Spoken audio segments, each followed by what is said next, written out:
मेरा नाम आमना है। आमना उस्मान। मैं उस्मान ज़िया की बीवी हूँ।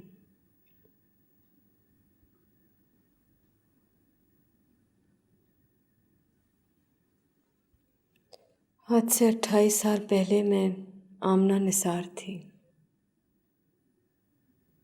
निसार हुसैन की सबसे बड़ी बेटी।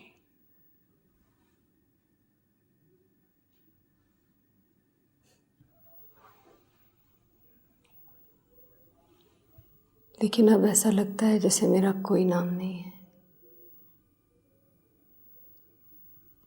कभी कभी सोचती हूँ, जब मैं पैदा हुई थी तो माँ बाप ने आमना की जगह मेरा नाम औरत ही क्यों नहीं रख दिया। पहले निसार हुसैन के नाम से जुड़ी हुई औरत, फिर उस्मान ज़िया के नाम से जुड़ी हुई औरत।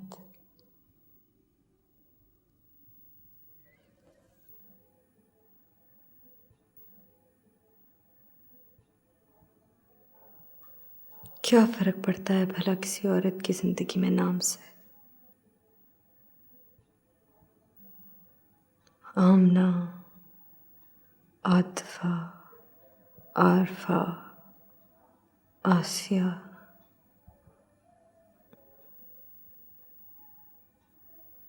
सब नाम फजूल हैं।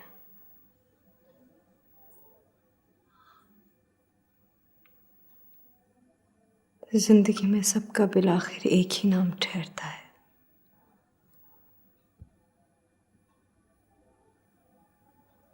औरत।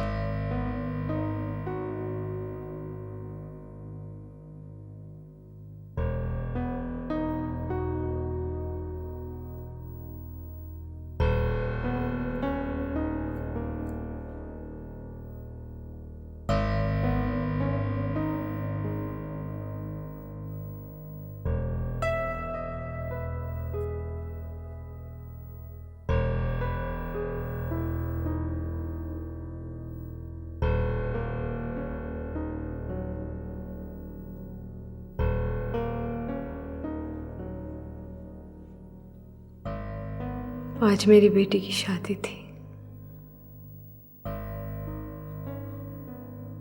बेटी माँ के पैर की जंजीर होती है ना,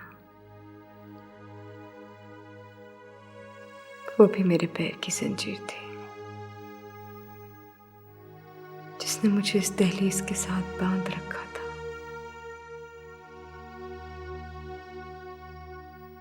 मेरे दुख जितना मुझे इस दहलीज के बाहर की तरफ खींचते थे, उससे कहीं ज्यादा शिद्दत के साथ मेरे पैरों में बंधी बेटी की जंजीर मुझे घर के अंदर की तरफ खींचती थी।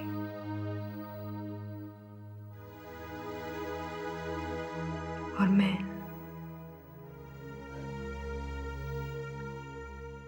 किसी मामूल की तरह खिंची चली आती थी।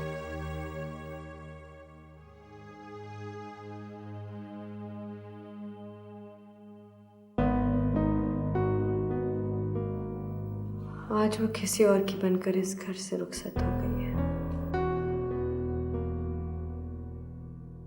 वहां वो अपनी जंजीर संभालेगी।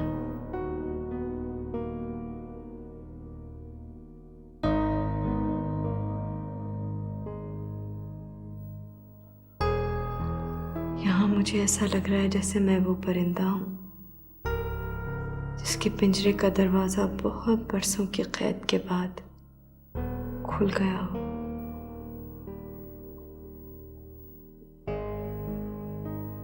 लेकिन अब मैं सोच रही हूँ कि अगर मैं पिंजरे से बाहर आ भी गई तो क्या मैं उड़ पाऊंगी?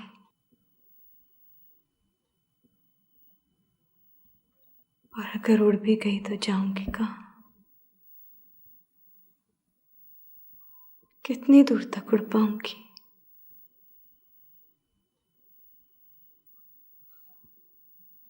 और जाने अगर ज्यादा दूर तक ना उड़ पाई तो टूट के कहाँ गिर जाऊं?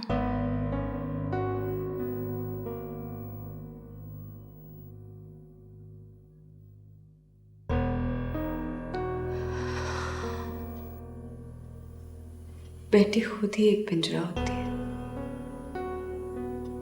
जिसमें बेटी की मां को रहना पड़ता है ताकि कोई बाहर का दरिंदा इस पिंजरे में ना घुस आए।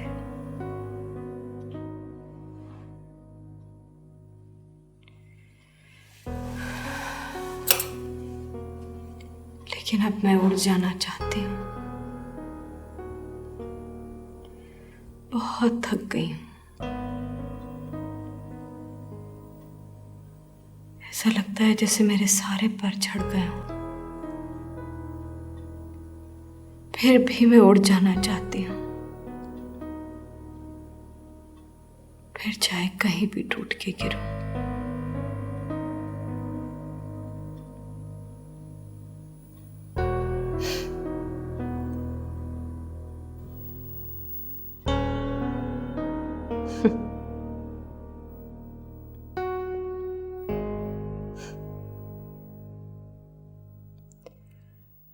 पता है किन हालात में शादी हुई थी मेरी?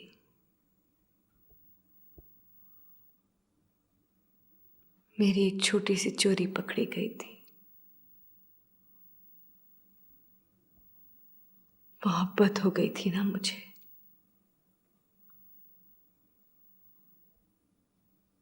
अपने क्लास फेलो से।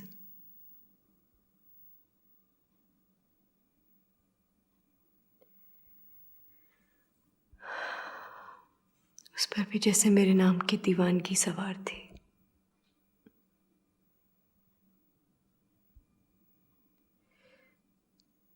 शायद उसकी इस दीवानगी ने ही मुझे उसकी तरफ खींच लिया था।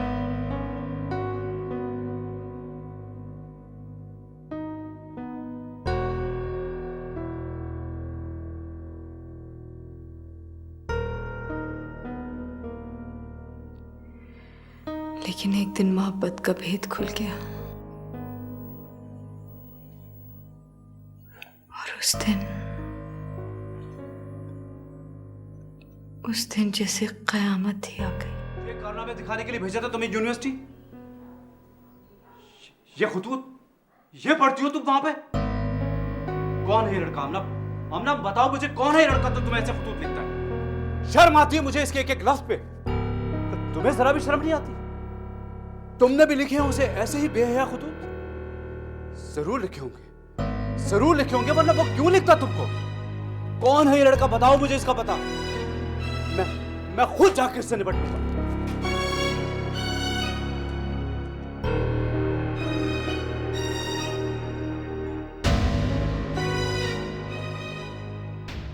बस आज से तुम्हारा यूनिवर्सिटी जाना बंद। इसकी शादी का बंदोबस्त करो खुर्शीद।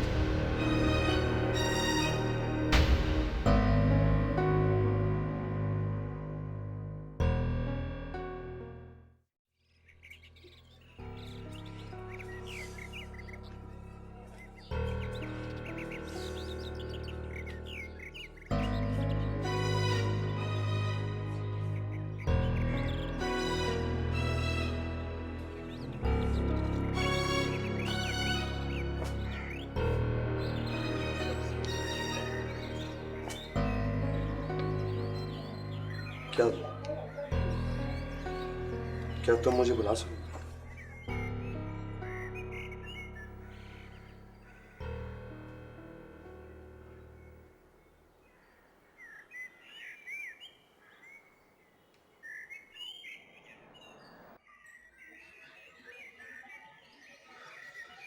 मैं कभी तुम्हें याद ही नहीं करूंगी।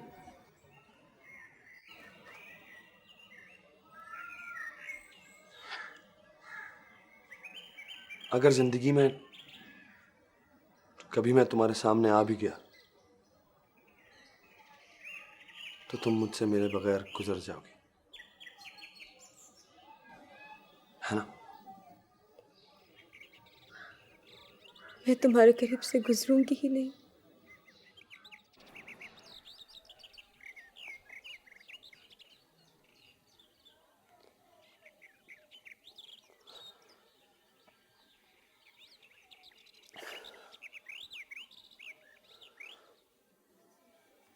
कहाँ कर रहे हैं तुम्हारे माँ बाप तुम्हारी शादी?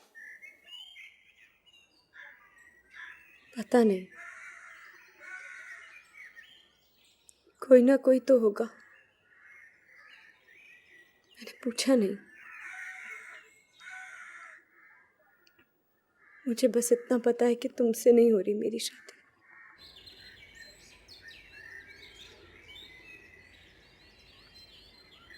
इनकार कर दो ना।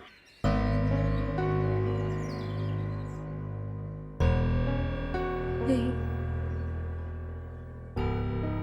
मैं अब्बा को इनकार नहीं कर सकती।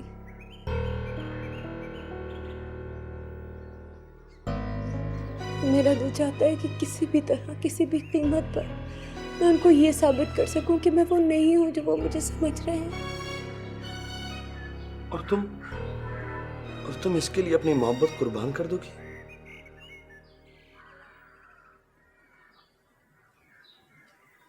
मेरे पास कुछ और है ही नहीं कुर्बान करने के लिए।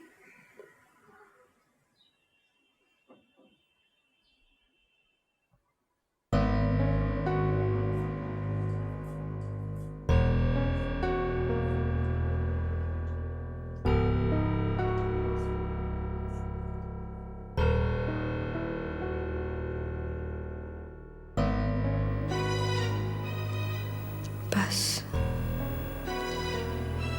फिर वो अपनी राह चल दिया और मैं अपनी।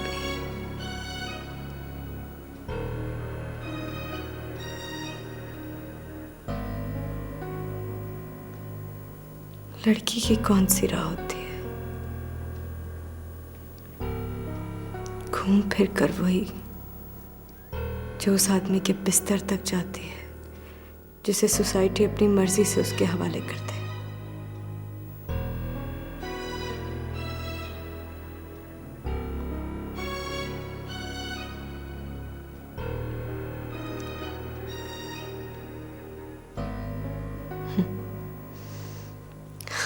याद आया, आखिरी मुलाकात में हम दोनों ने मिलकर उसी जगह पर आग जलाई थी और एक दूसरे की नजरों के सामने एक दूसरे के खत जला दिए थे।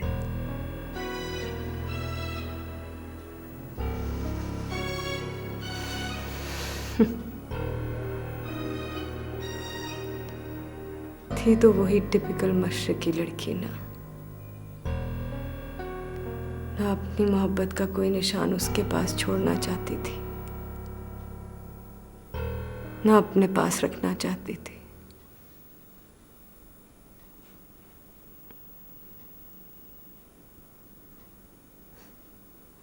हमारी मोहब्बत भी मशरकी लड़कियों जैसी ही थी, डरी डरी और सहमी सहमी, निगाहों और बातों तक महदूद।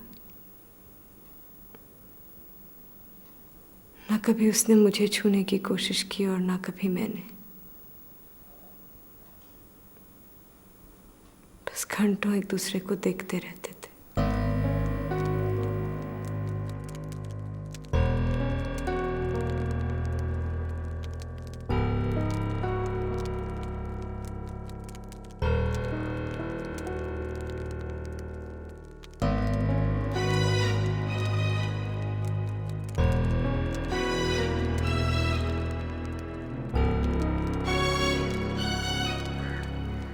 रुक क्यों गई?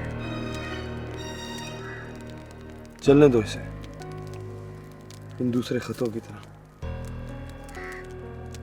फेंक दो इसे आग में।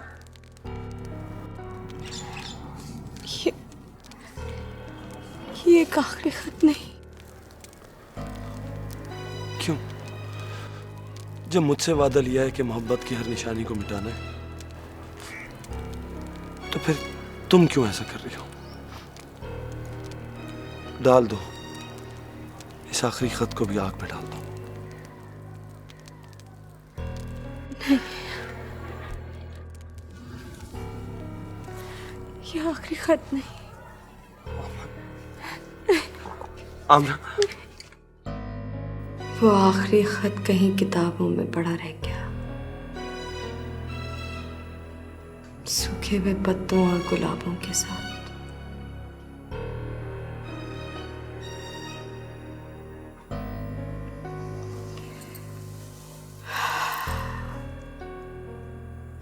फिर मेरी शादी उस्मान से आसे हो गई।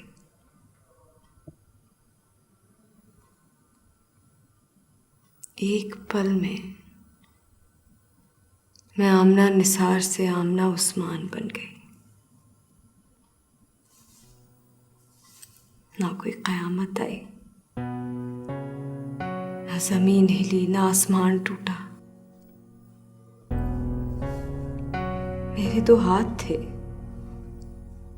दो पैर थे,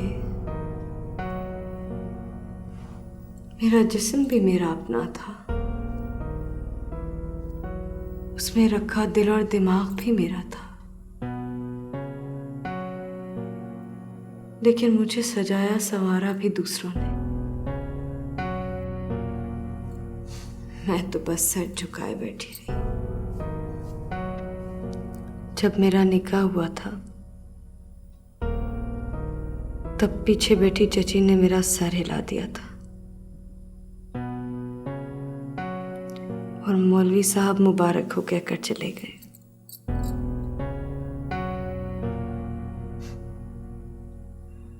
बहुत अरसे तक मैं सोचती थी,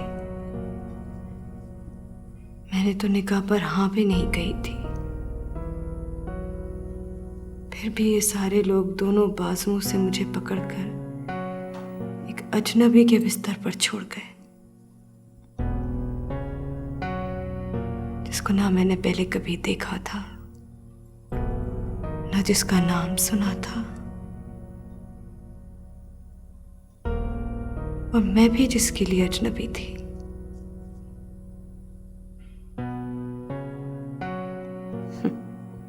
लेकिन फिर भी मुझे देखो, चुपके से उसके बिस्तर पर उसके इंतजार में बैठ गई।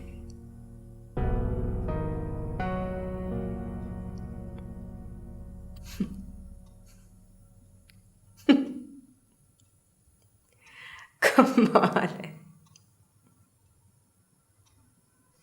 कमाल है।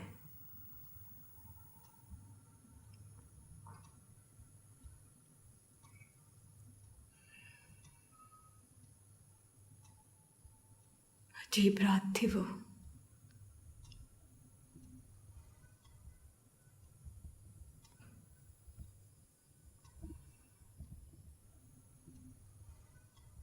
निकाह के वक्त मेरा सर तो दूसरों ने हिला दिया था, लेकिन लगता है उस्मान ज़िया का सर किसी ने नहीं हिलाया था।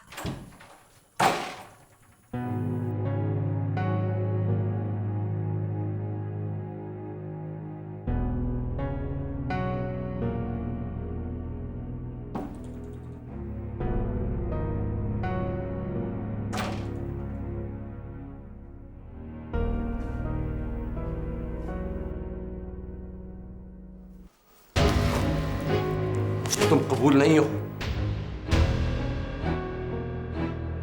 सुना तुमने? मुझे तुम कबूल नहीं हो, नहीं कबूल हो मुझे तुम।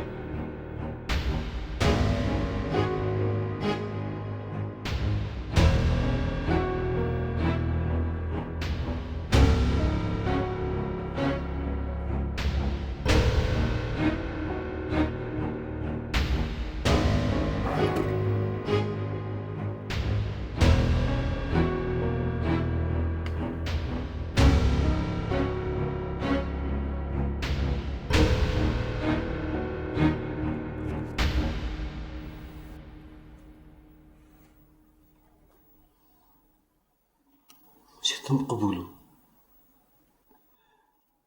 मेरी जान, सिर्फ तुम कबूल हो। मुझे तुम कबूल हो।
ये थी मेरी शादी की रात। कितनी अजीब बात है ना कि वो अजनबी जिसने मुझे शादी की रात ही कह दिया था कि तुम मुझे कबूल नहीं हो, तुम मुझे कबूल नहीं हो, तुम मुझे कबूल नहीं हो, अगली ही रात मेरे जिस्म का मालिक बन बैठा।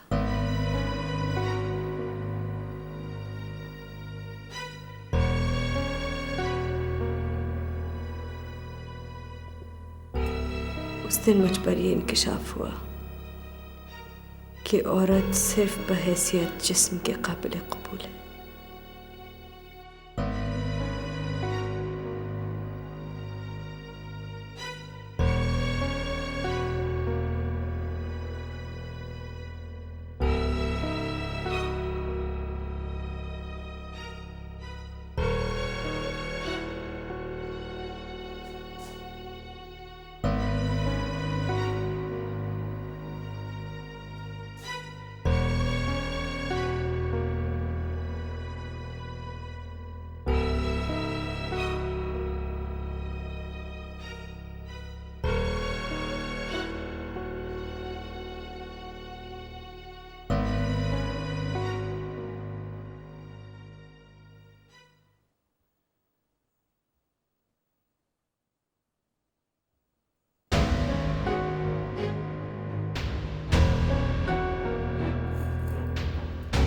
तुम कबूल नहीं हो, नहीं कबूल हो मुझे तुम।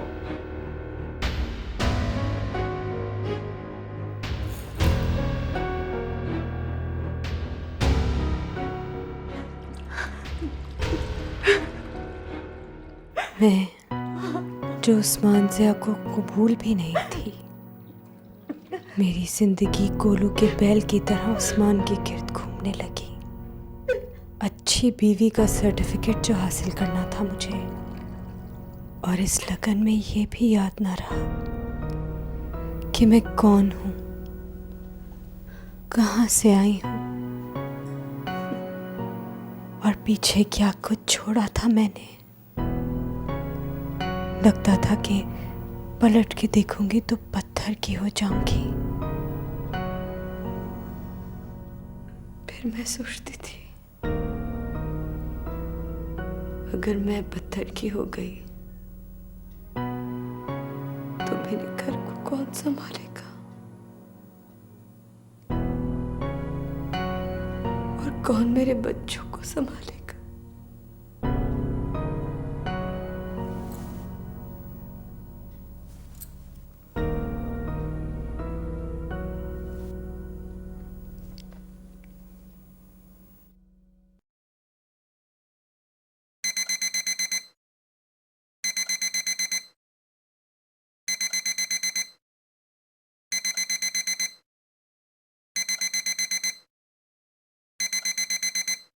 बंद करो इसे भाई, सुबह सुबह नींद खराब कर देती हो।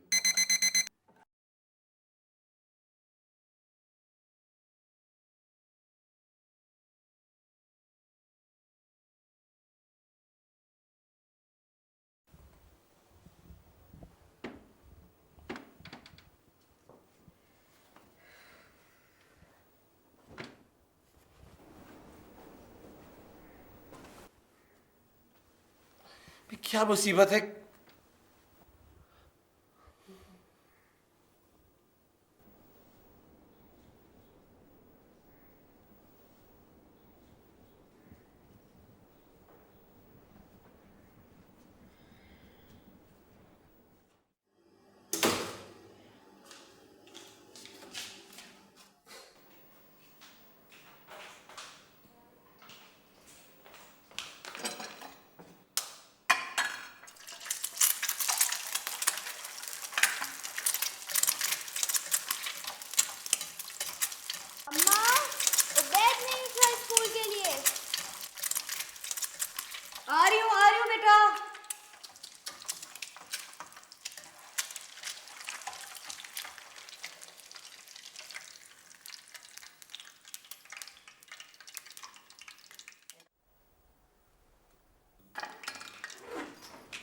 बेरेड, बेटा उठो, उठो जल्दी, उठ जाओ, उठ जाओ, शाबाश, उठो उठो उठो उठो, उठ जा उठ जा उठ जा उठ जा उठ जा, शाबाश। चलो जल्दी से, बाबा को भी मैंने चाय भी देनी है, दफ्तर को उनको देर हो गई तो फिर वो नाराज होंगे। उठ जाओ उठ जाओ, चलो चलो चलो। सबीन बेटा आप तैयार हो? एक मैं ही तैयार हूँ आपके पूरे घर में, ताकि ख्वामख्वाह आपको बाबा से डांट ना खानी पड़े। सबीन,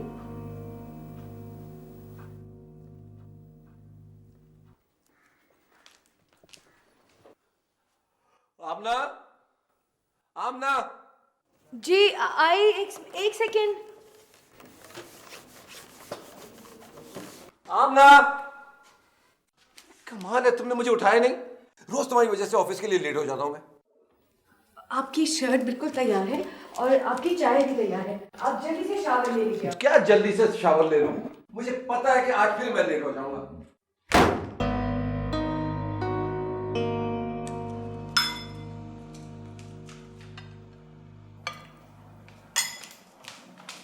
रोजाना नाश्ते में मुझे जले हुए टोस्ट मिलेंगे।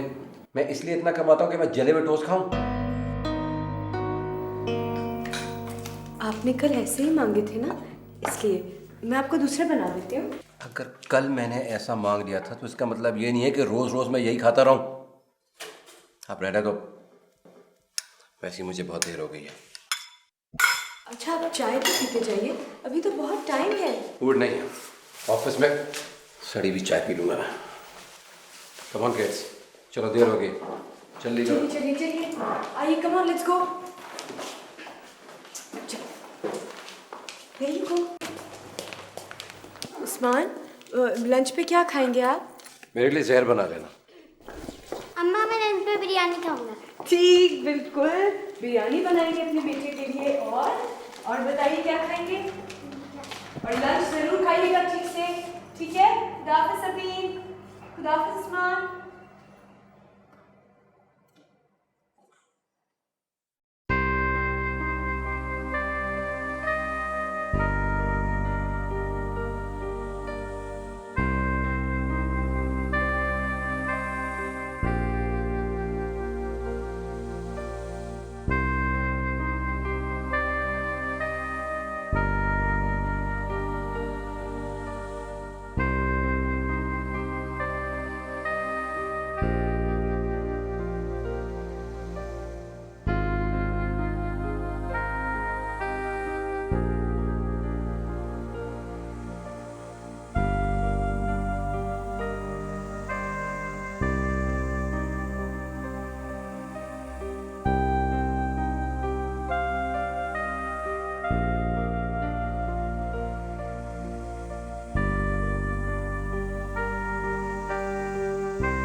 कुछ बात करनी थी मुझे आपसे। क्या बात है?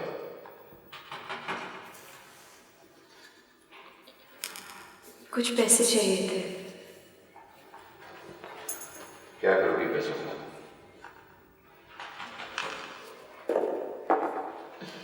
कुछ जरूरत थी।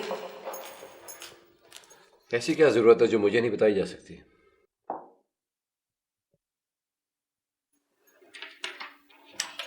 कपड़े बनवाने थे उस्मान। और ये ढेर सारे अलमारी में जो कपड़े लटके हैं, ये किस काम के हैं? मुझे गर्मियों के लिए कपड़े बनवाने थे उस्मान। गर्मी भी तो बहुत हो गई है ना, और सबीन भी नए कपड़ों के लिए जिद कर रही थी। एक तो बच्चों को भी तुमने सर पे चढ़ाया हुआ है। उनको बताओ कि उनका बाप दिन रात मेहनत करके उनकी सारी जरूरतें पूरी करता है। 2 महीने से मुझे तनख्वाह नहीं मिली है। तुम्हें मालूम है मैं कितना परेशान हूं? बच्चों की फीस कैसे दूंगा? तुमों के खर्चे बढ़ाई जा रही हो। मैंने तो अपनी जरूरतें बहुत महदूद कर ली हैं उस्मान।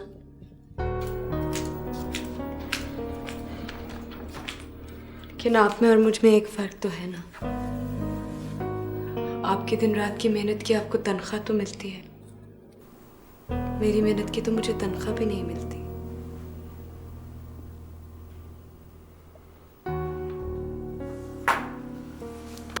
तो तुम्हें तनख्वाह चाहिए?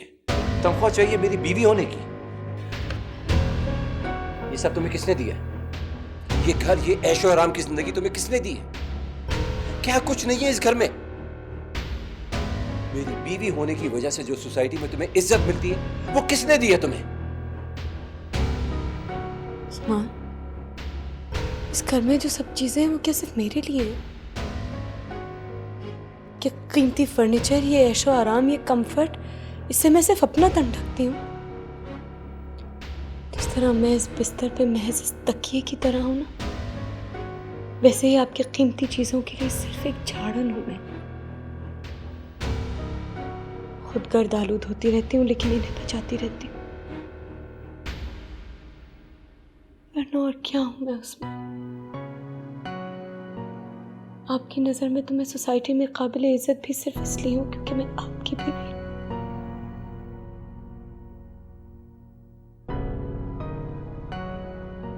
तो इज्जत भी अपनी नहीं है, वो भी चंद रुपयों की तरह आपसे मांगनी पड़ती है।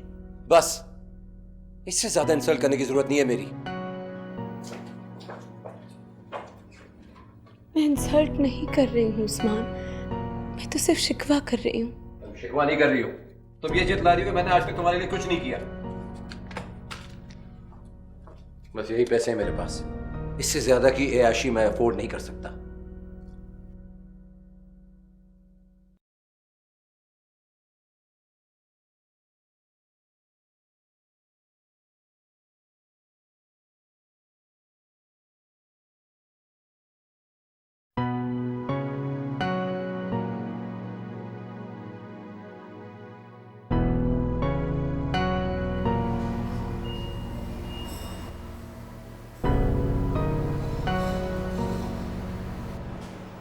तुम्हारे बिना मैं यतीम से बच्चे की जिंदगी गुजारा, जिसे कोई संभालने वाला नहीं है, जिसकी जरूरियात का कोई ख्याल रखने वाला नहीं है। अब तुम सचो कि मेरी जिंदगी में आ जाओ, हमेशा के लिए, मेरी खातिर। दूसरी बीवी बना के रखोगे मुझे अपने घर में? नहीं नहीं, हम अपना अलग घर बसाएंगे, जिसकी पहली और आखिरी मालकिन सिर्फ तुम ही होगी। और इस घर में तुम्हारी पहली बीवी अपने बच्चों के साथ तुम्हारा इंतजार कर रही होगी।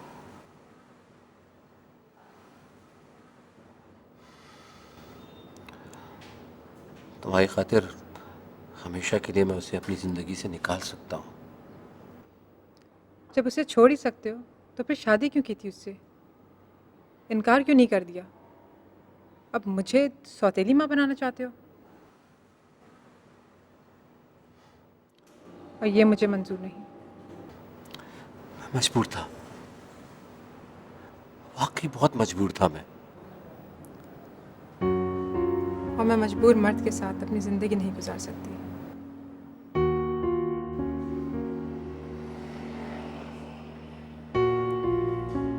ठीक है, तुम मेरी जिंदगी में ना भी आई ना तो भी मैं उसे छोड़ दूंगा। मैं तुम्हारे अलावा किसी और का नहीं हो सकता। धमकी दे रहे हो मुझे? मोहब्बत का इजहार कर रहा हूं।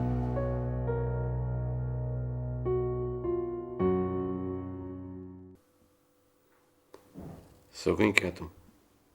नहीं, मैं तुमसे एक बात कहना चाहता हूं।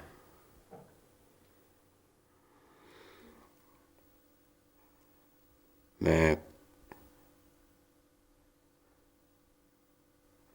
आफरीन के साथ शादी करना चाहता हूं। मैं उसके बगैर नहीं रह सकता। तुम चाहो तो मैं तुम्हें आजाद कर सकता हूं।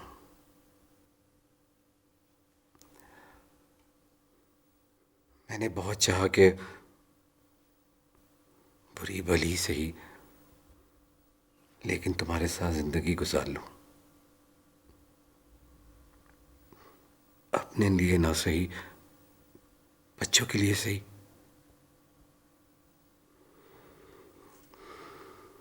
लेकिन इससे ज्यादा मुमकिन नहीं है।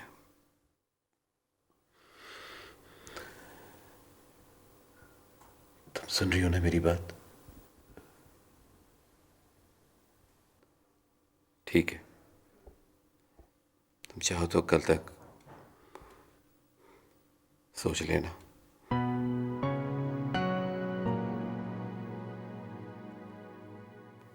अगर तुम बच्चे अपने साथ ले जाना चाहती हो तो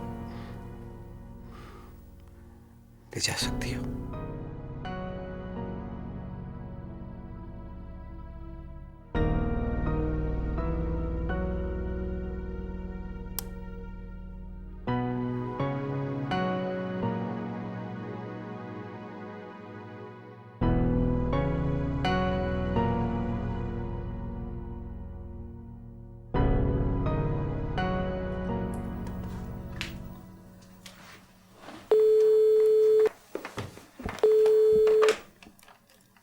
जी, भेज दीजिए।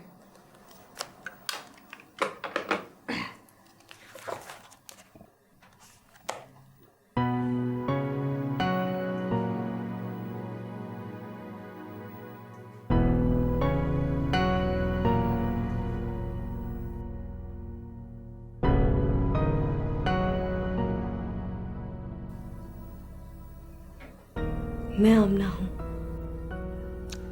तशरीफ रखिए।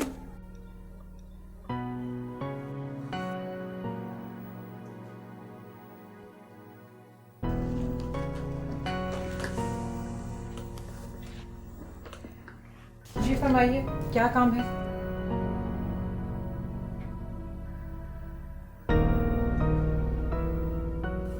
मैं मिसेस उस्मान ज़िया हूँ।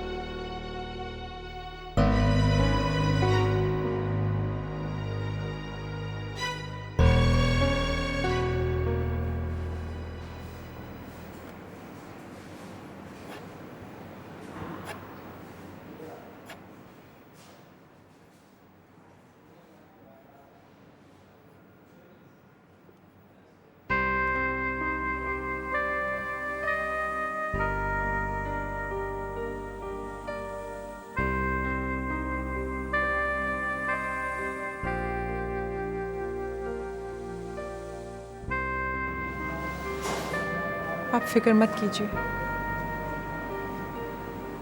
मैं सब संभाल लूंगी।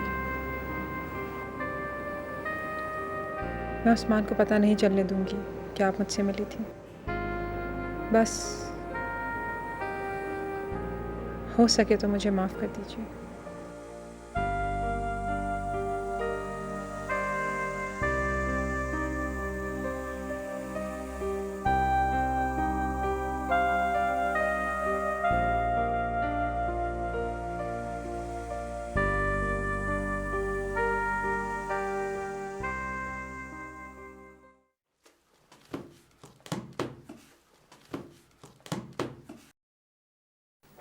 उस्मान, आप क्या देख रहे हैं? मुझे बताइए, मैं शायद ढूंढ दूं।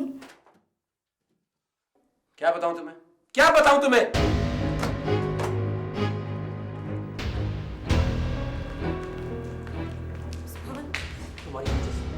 तुम्हारी वजह से मेरी जिंदगी अजाब बनकर रह गई है। ये घर है, ऐसा घर होता है, दोज़ख है ये। क्या कहना चाह रहे हो? कुछ नहीं, मेरी नजरों से दूर हो जाओ बस।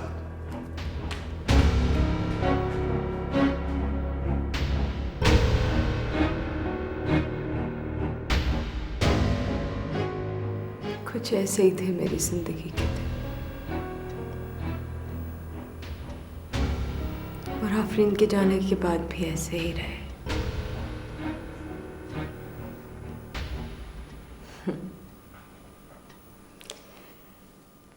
इस सारे हंगामे में मैं ये तो भूल ही गई कि मेरी जिंदगी की राख में कहीं कोई चिंगारी दबी रह गई है। और जब वो चिंगारी भड़की तो मैंने हैरान होकर सोचा कि अच्छा, मेरा कोई मासी भी था।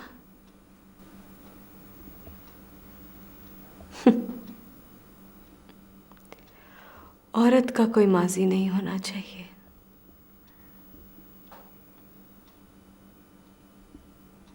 औरत का कोई हाल और मुस्तकबिल भी नहीं होना चाहिए।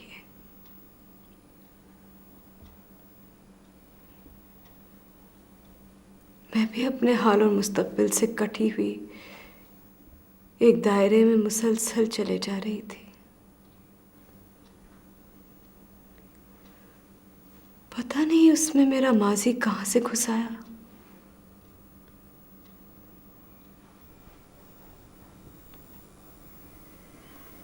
शिराज का वो खत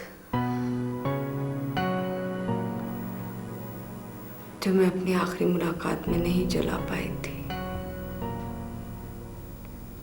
और जो पता नहीं किस किताब के किस सफ़े में पड़ा रह गया था। एक दिन पता नहीं कैसे उस्मान को मिल गया।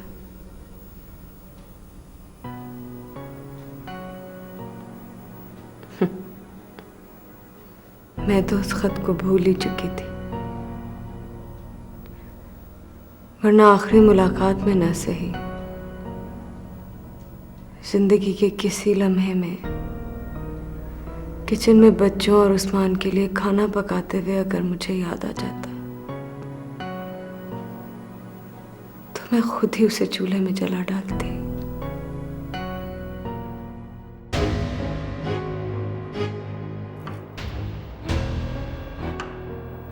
चाय चाहिए उस्मान?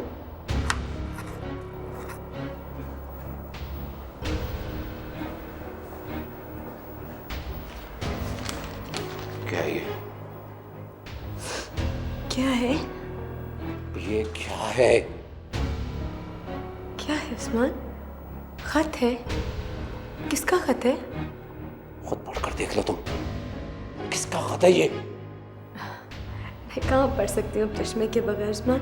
आप पढ़ के बता दीजिए ना। तुम्हारे आशिक का खत है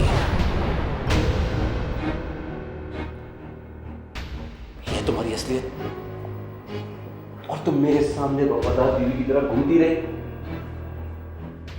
मुझे अंधेरे में रखा, इस तरह तुमने मुझे धोखा दिया। एक लफ्ज मत कहना तुम, एक लफ्ज नहीं सुनूंगा मैं तुम्हारा। मेरी आंखें खुल गई हैं, मुझे नफरत है तुम्हारे वजूद से। मैं तो समझता था कि तुम सिर्फ मेरी हो, लेकिन नहीं, तुम किसी और की भी रह चुकी हो। और पता नहीं अब किसकी हो तुम। मैं कोई एक्सप्लेनेशन सुनना नहीं चाहता हूं। मैं खुद सारे मामलात को सुलझा लूंगा। समझ आई तुम्हें?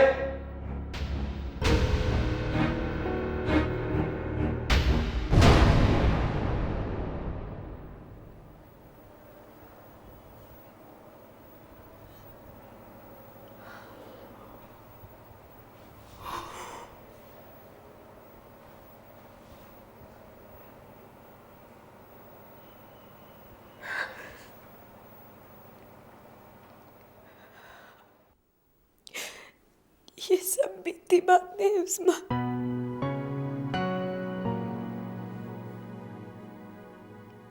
तो जिंदगी में इस कहानी को बहुत पीछे छोड़ आई। कभी एक लम्हे के लिए भी मैंने मुड़कर उसकी तरफ नहीं देखा। अपनी यादों और ख्यालों तक में नहीं। मैं आपकी हूं और हमेशा आपकी ही रहूंगी।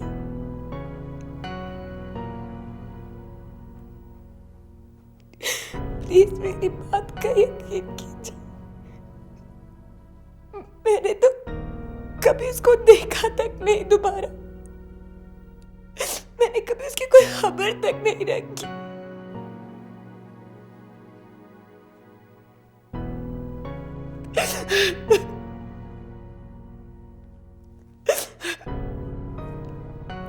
प्लीज उस्मान, मुझको ये इल्जाम गवारा नहीं। आप मुझे समझ। खबरदार, मुझे हाथ ना लगाना। तुम्हारे छूने से मुझे किन आती है। तुम जैसी इस्तेमालशुदा औरत का मुझे वजूद भी गवारा नहीं।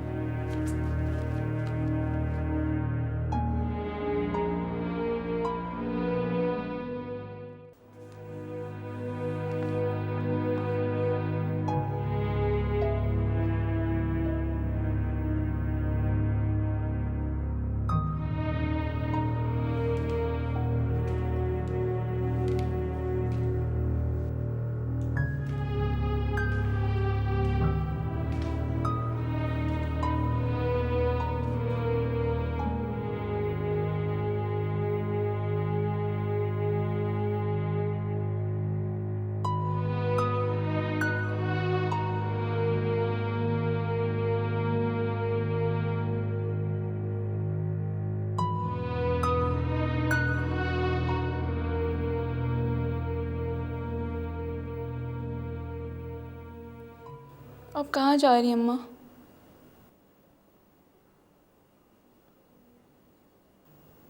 आप हमेशा के लिए जा रही हैं अम्मा?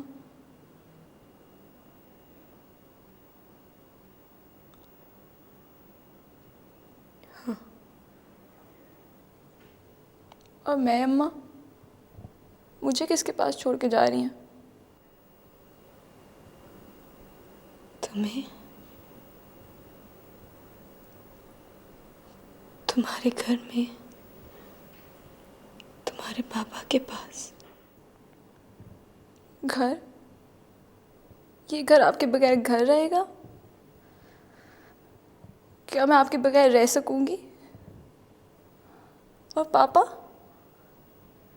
जो आपको कुछ ना दे सके, वो मुझे मेरी माँ की जगह कैसे संभालेंगे? और अम्मा, अगर किसी ने पूछा आप हमें छोड़ के क्यों चली गई है, तो हम उन्हें क्या जवाब देंगे?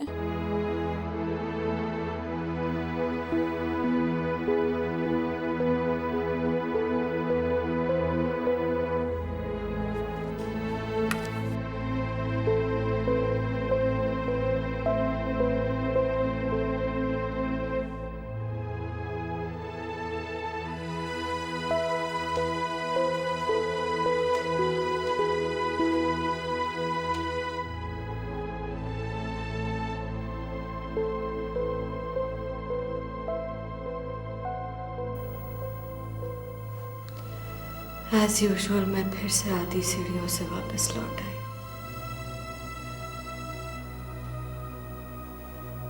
पता नहीं क्यों। खुद को तसल्ली देती थी कि मैं तो बेटी की खातिर वापस आई हूं।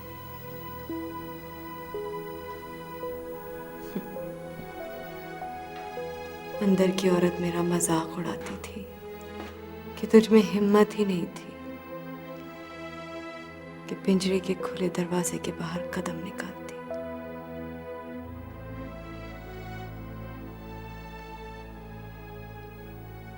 अंदर की औरत गलत भी तो नहीं कहती थी ना। अगर बेटी की खातिर वापस आई थी तो क्यों फिर से बैल की तरह उस्मान जिया के घर का हल जोतने में लग गई?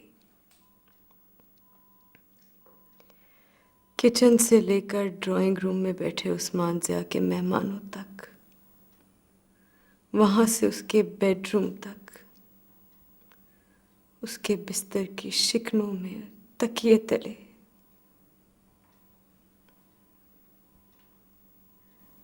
और उस्मान ज़िया को भी देखो।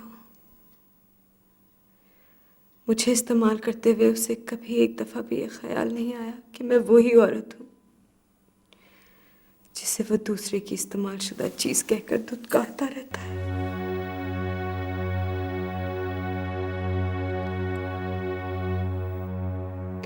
मैं वही औरत हूं जिससे उसे घिन आती रहती है।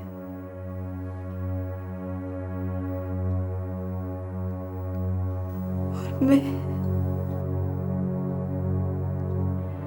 मुझे तो जैसे घिन की बीमारी लग गई।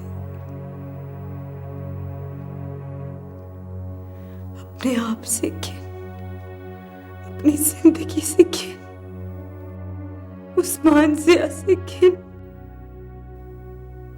उन रोटी के 4 टुकड़ों से घिन जो मैं इस घर में खाती थी।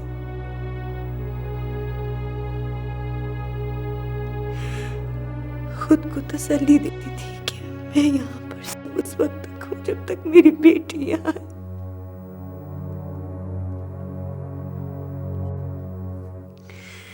किसी पहरेदार की तरह उस वक्त तक ड्यूटी पर हूँ जब तक मेरी कीमती चीज इस घर में है।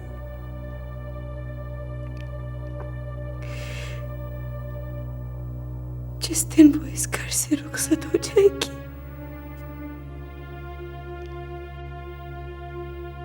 मैं भी यहां से चली जाऊंगी।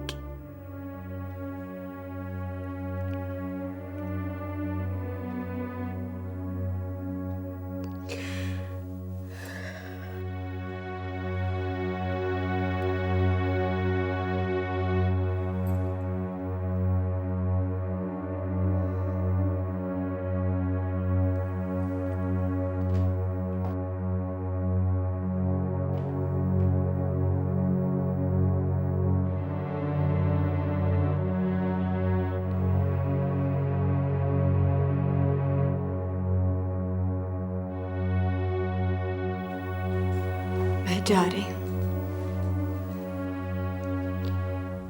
हमेशा हमेशा के लिए। मैं उस्मान ज़िया से कुछ भी नहीं मांगना चाहती, तलाक भी नहीं, बस ऐसे ही खाली हाथ, बिना बताए।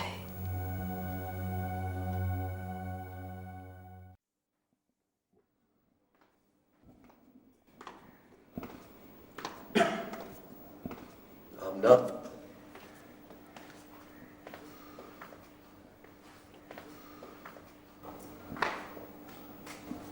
आमना,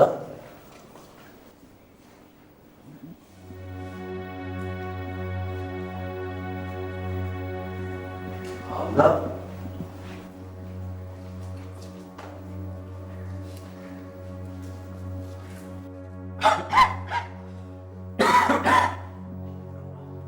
आमना,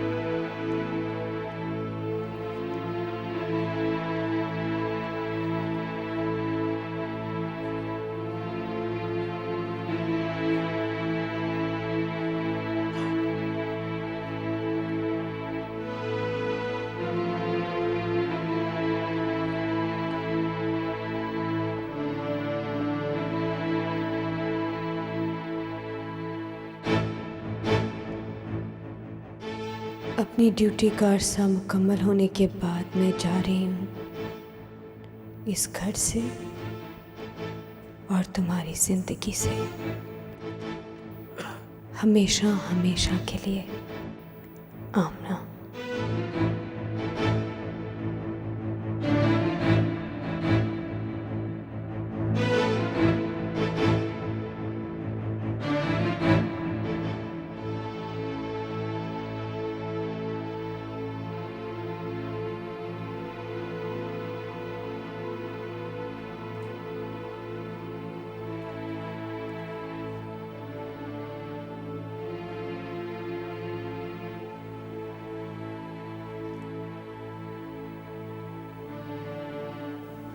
बाबा,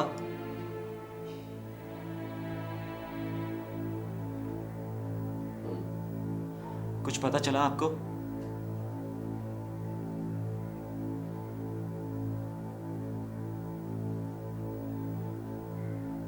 कुछ तो अंदाजा होगा आपको कि अम्मा कहाँ जा सकती हैं।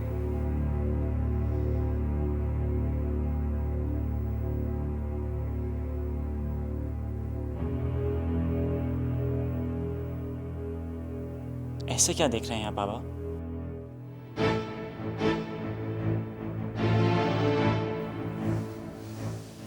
तुम पूछ रहे थे ना कि अम्मा कहाँ जा सकती हैं? आप जानते हैं क्या? हाँ, शायद मैं जानता हूँ कहाँ जा सकती है। तो फिर चलिए ना बाबा, आप और मैं चलकर अम्मा को ले आते हैं। मैं उन्हें मना लूंगा। आप चलिए, बस अभी चलिए।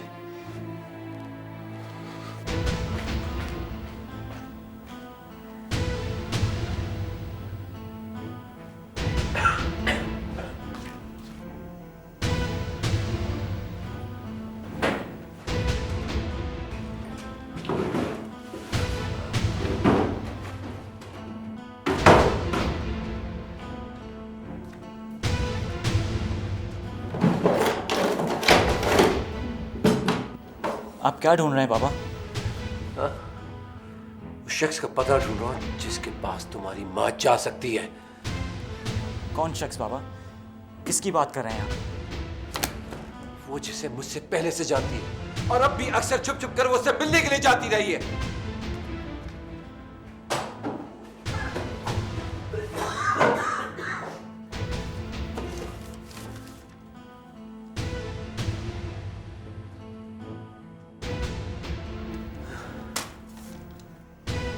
ये क्या है बाबा? ये शख्स का खत है तुम्हारी माँ के नाम। पढ़ोगे? लो लो।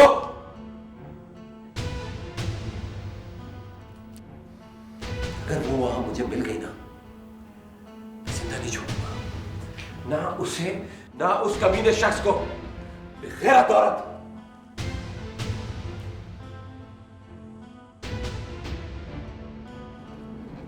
इस इंकशाफ के बाद मैं ऐसे जीता रहा हूं जैसे कोई कतरा कतरा जहर पीकर आहिस्ता आहिस्ता मरता है। मैं तो जैसा भी था तुम सबके सामने था, बुरा भला। मर्द तो होता ही ऐसा, आधा वफादार आधा बेवफा। बाहर मुंह मारता है और लौट कर घर वापस आता है। अगर औरत को वफादार होना चाहिए, उसकी सारी जिंदगी अपने बच्चों और शौहर के गिर्द घूमनी चाहिए। एक नजर भी बाहर देखने वाली औरत वफादार नहीं होती, मुखलिस नहीं होती, सच्ची नहीं होती।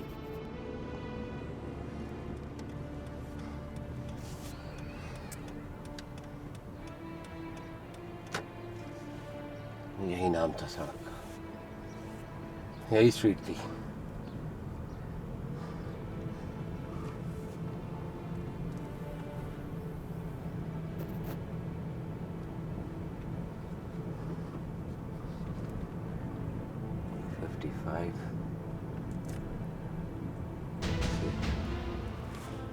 $60.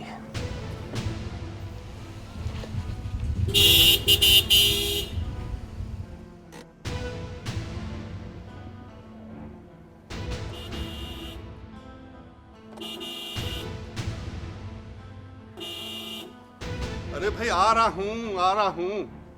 कुछ बूढ़ों की रफ्तार का तो ख्याल करो।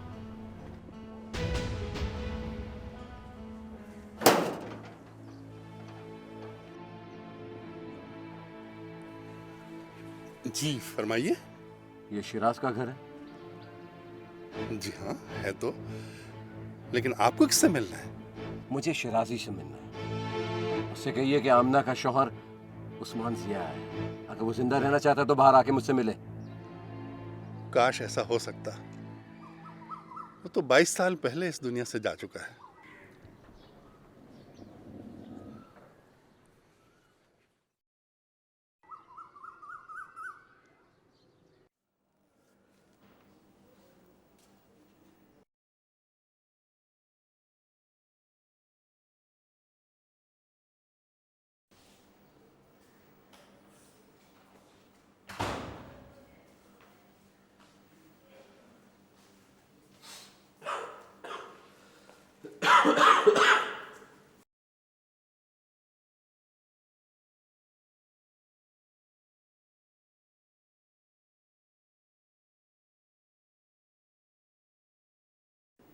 अम्मा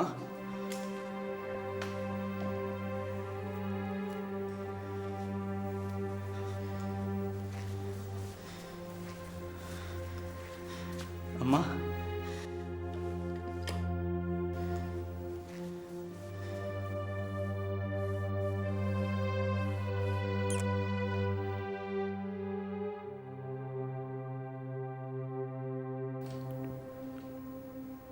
कल से तुमने कुछ भी नहीं खाया ना। बहन की शादी में लगे रहे। खाने के लिए कुछ बनाओ।